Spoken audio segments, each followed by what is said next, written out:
Assalamualaikum warahmatullahi wabarakatuh.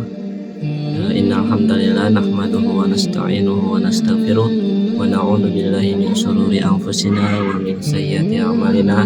May yahdihillahu fala mudhillalah wa may yudhlil fala hadiyalah. Asyhadu an la ilaha illallah wa asyhadu anna Muhammadan abduhu wa rasuluh la nabiyya wa la rasulahu ba'da amma ba'd. Pertama-tama marilah kita panjatkan puja dan puji syukur kita kehadirat Allah Subhanahu wa taala yang telah memberikan kita nikmat beribu-ribu banyak nikmat sehingga kita senantiasa diberi kesehatan, sehat walafiat jasmani dan rohani ini.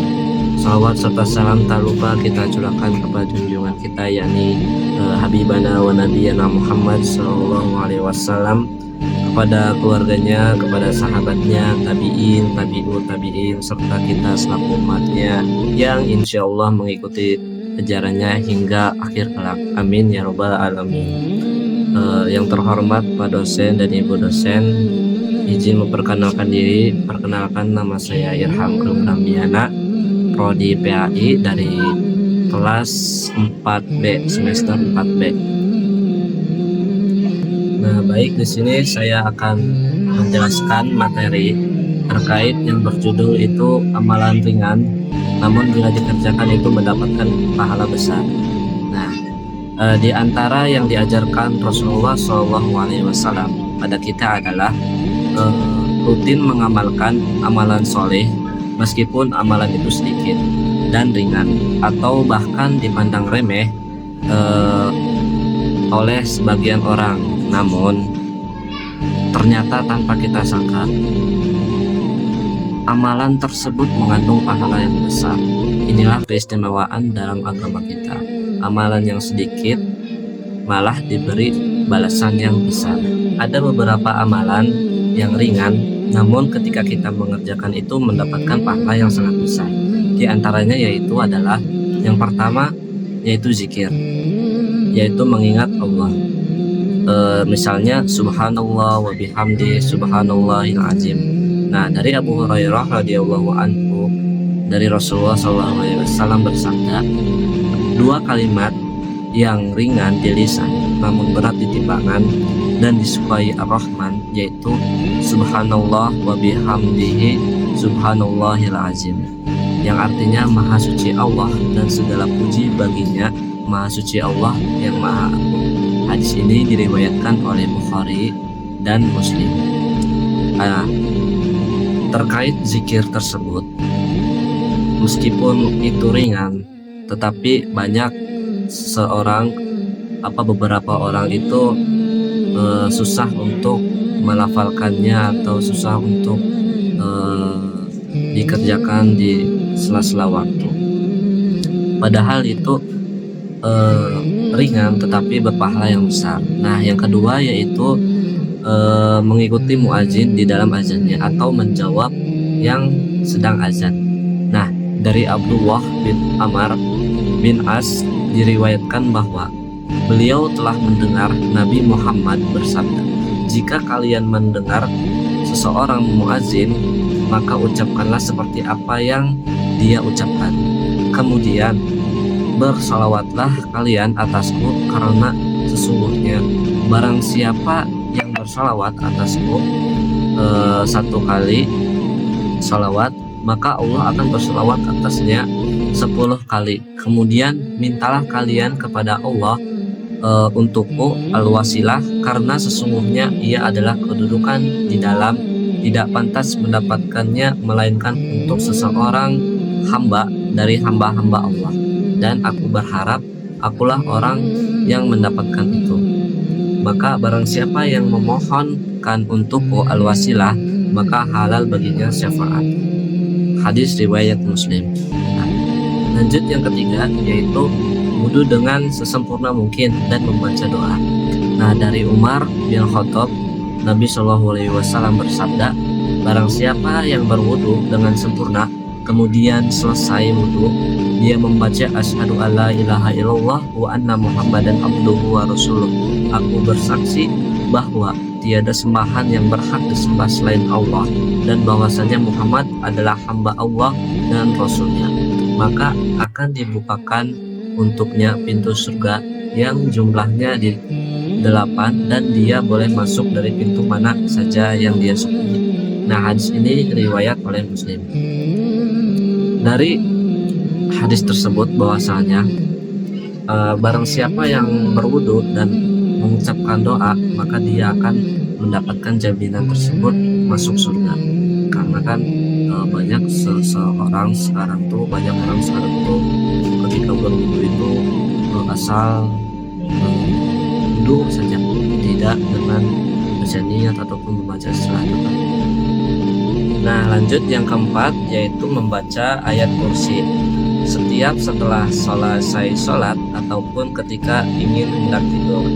Nah, ada hadis dari Abu Umamah Al-Bahli radhiyallahu anhu berkata, Rasulullah Shallallahu alaihi wasallam bersabda, barang siapa yang membaca ayat kursi setelah setiap sholat wajib, niscaya tidak ada yang menahannya masuk melainkan kematian. Jadi di sini bahwasannya ketika kita telah membaca ayat suci ayat kursi, maka niscaya tidak ada gangguan atau dapat gangguan kita terkait untuk yang masuk ke dalam diri kita. Nah, itu. Nah, lanjut yang kelima yaitu membaca Al-Quran.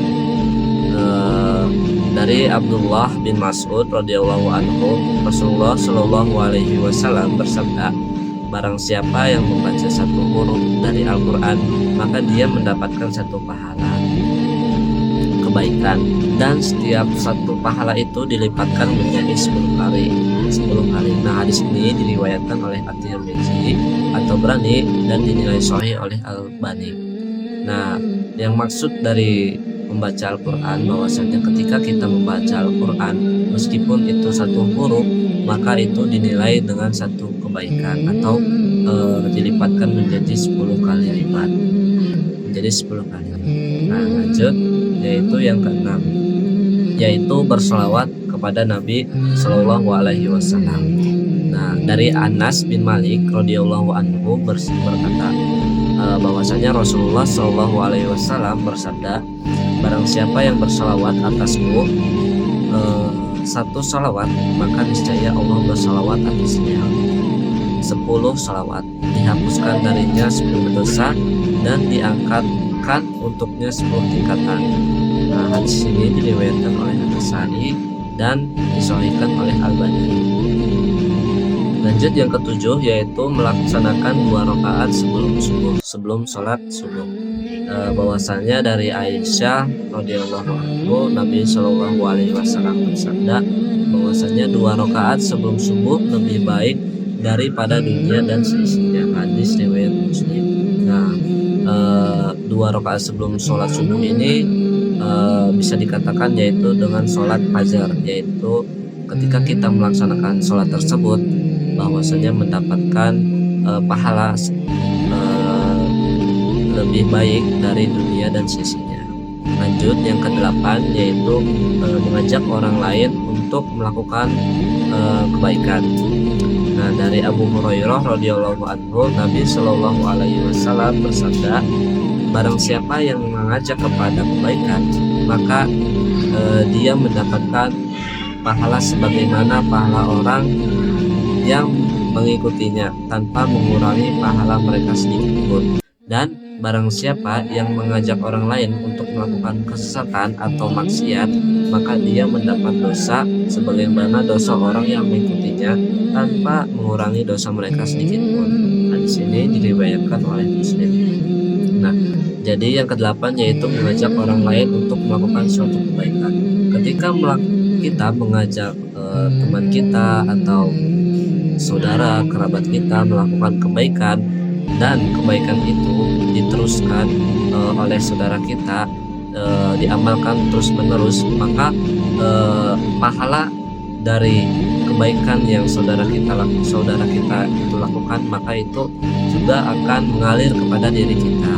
Begitupun maksiat, ketika kita melakukan maksiat, mengajarkan orang maksiat kepada orang-orang, dan orang itu melakukan maksiat yang tahunya dari kita, maka ketika kita itu juga mendapatkan dosa darinya. Itu. Lanjut, yang kesembilan yaitu beristighfar untuk kaum beriman, baik laki-laki ataupun perempuan. Nah, dari Ubaidah bin Samit, dia berkata, aku telah mendengar Rasulullah SAW bersabda, barang siapa yang meminta ampun untuk kaum beriman, lelaki dan perempuan, maka niscaya Allah menuliskan baginya dengan setiap lelaki dan perempuan beriman satu kebaikan tersebut. Lanjut, yang terakhir yaitu berzikir di masjid setelah sholat subuh hingga terbit, lalu sholat 2 rakaat. Nah, dari Anas bin Malik radhiyallahu anhu bahwasanya Nabi Shallallahu alaihi wasallam bersabda, barang siapa yang sholat subuh berjamaah kemudian dia tetap duduk di masjid sampai terbit matahari, kemudian juga dia sholat 2 rakaat, maka dia mendapat pahala haji dan umroh sesempurna. Nah, dari di atas bahwasanya zikir di masjid setelah sholat subuh hingga terbit, lalu sholat 2 rakaat. Nah, sholat 2 rakaat ini dinamakan sholat syuruk.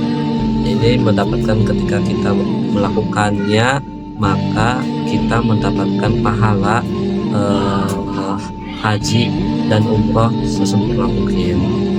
Nah, jadi ketahuilah bahwa gaya hidup orang-orang itu kan yang diridhai Allah adalah senantiasa merasa sedih dan rugi jika ketinggalan ganjaran dan pahala.